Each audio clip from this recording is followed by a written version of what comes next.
Ndasubiye kubahereza mwiriwe canke mwaramutse bivanye naho buri umwe wese adukurikiye aherereye. Banywanyi b'Umuhuza TV, niteka n'umunezero ntangere vyo gusubira kubana namwe muri uyu mwanya w'amakuru agezweho ku murango kuri uyu wa kabiri. Hari vyinshi rero biriko bivugwa cane, turaza kugera mu gisata ca politike hamwe n'ubutungane, turaza kugera kandi mu gisata c'intwaro, turaza kugera mu gisata c'umutekano hamwe no kwiyunguruza. Ivyo vyose rero ntuze kubicikwa, mu kanya gatoyi turabagezaho ingingo nkuru tuza kwibandako. Mbere yuko tuzibagezako, reka tubasabe kugira ngo ntimuze gucikwa n'aya makuru aho mwoba muherereye hose. Ndahakaze abadukurikiye bari mu Burundi mu bice bitandukanye, bari Bujumbura n'Igitega, ni ku migwa mikuru y'u Burundi, ndabaramutsa kandi ndabahakaze. Abari mu ntara zitandukanye namwe ndabahakaze, abari mu bice bitandukanye ku mugabane wa Afrika no ku yindi migabane ya kure, namwe ndabahakaze ntimuze gucikwa. Inkuru rero zigezweho ari nazo tugiye kwibandako. Ya mbere nuko umukuru w'umugambwe Codebu Iragira Ndadaye ahejeje kwinjizwa ibohero rikuru rya Mpimba.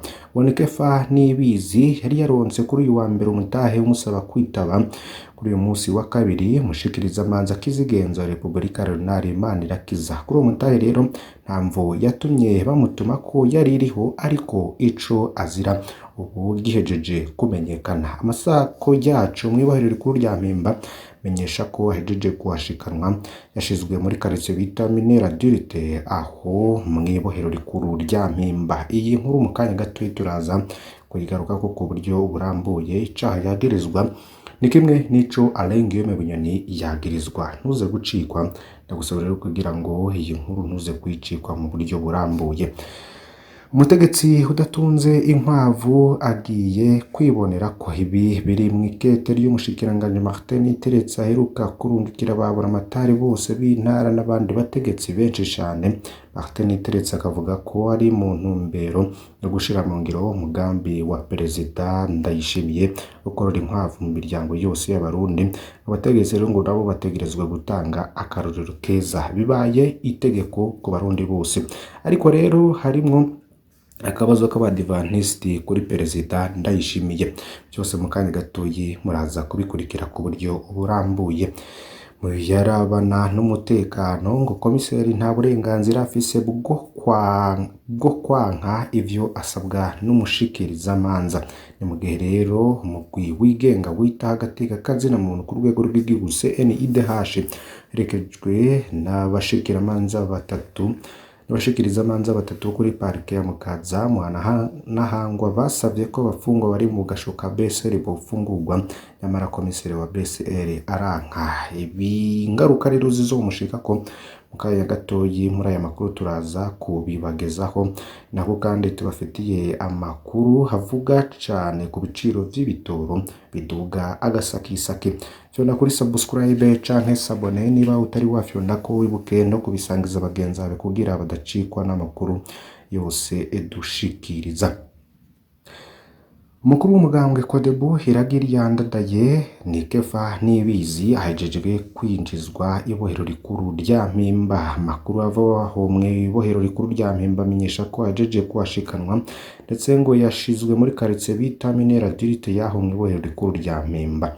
Iyo rero arongoye umugambwe Codebu Iragira Ndadaye yari yitavye umutahe w'umushikirizamanza kizigenza wa Republika kuri uyu wa kabiri. Amakuru ava muri parike nkuru y'igihugu yemeza ko yagirijwe icaha kimwe mu vyo Alain Guillaume Bunyoni ariko yagirizwa no gushaka guhungabanya umutekano w'igihugu, atteinte à la sûreté intérieure de l'État. Mu gihe rero yari yabwiwe kurindira, ahejeje kumvirizwa yavuye yurizwa umudugo acajanwa mw'ibohero rikuru rya Mpimba, nk'uko inshuti nabo bari kumwe aho kuri parike nabo bavyemeza.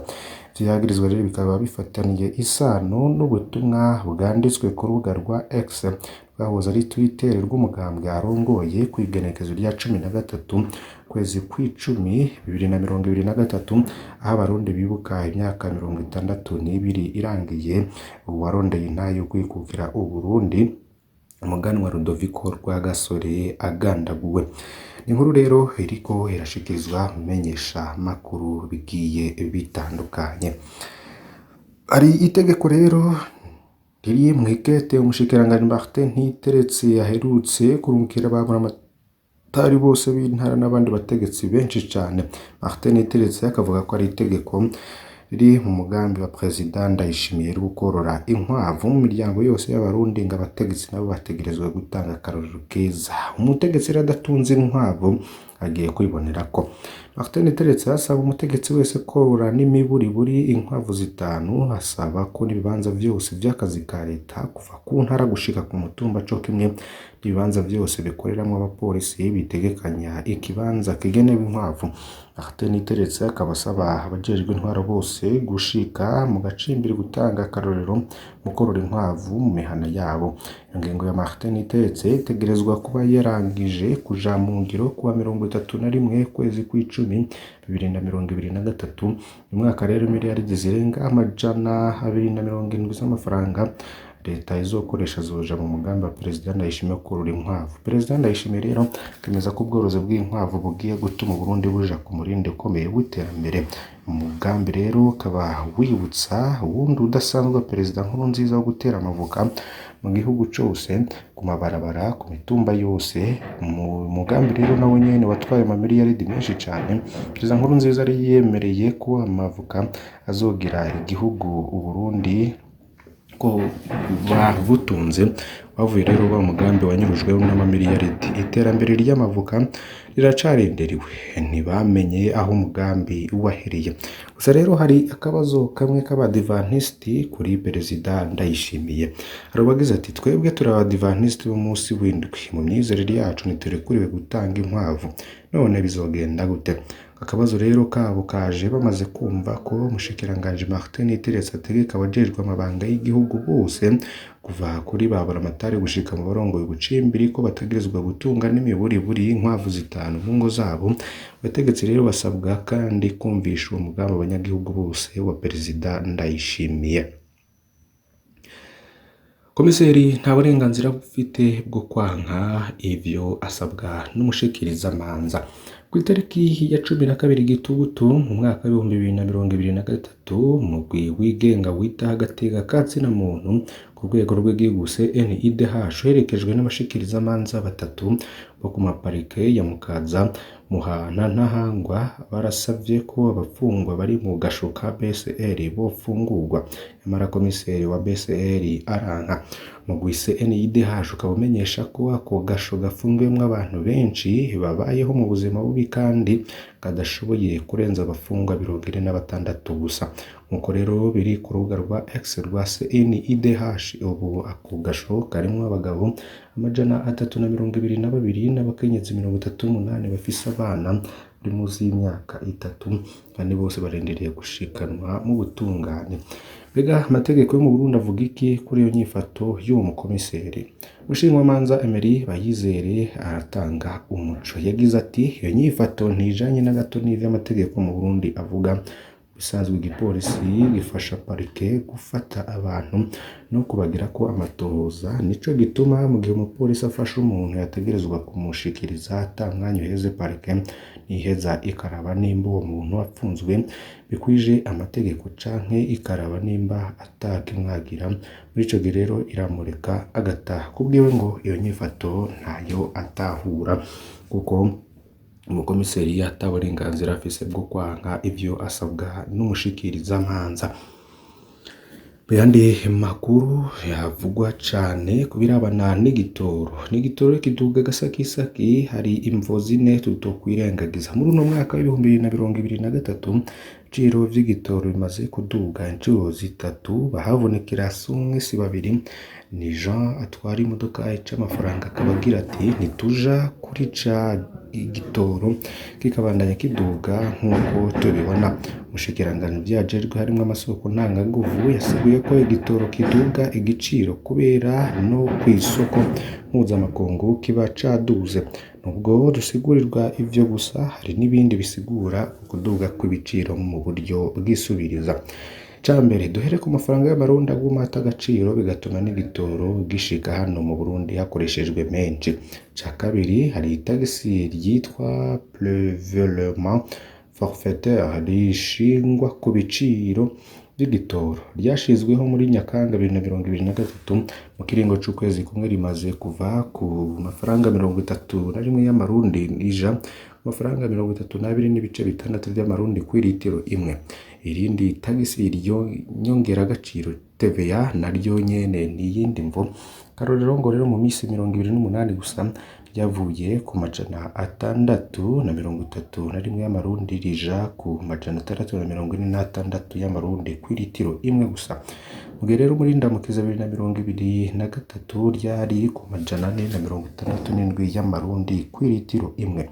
Imvo ya kane, amafaranga umudandaza w'igitoro yunguka harurwa mu giciro c'igitoro muri mwaka 2023 yavuye ku marundi 40 aja Umurundi 60 ku litiro imwe.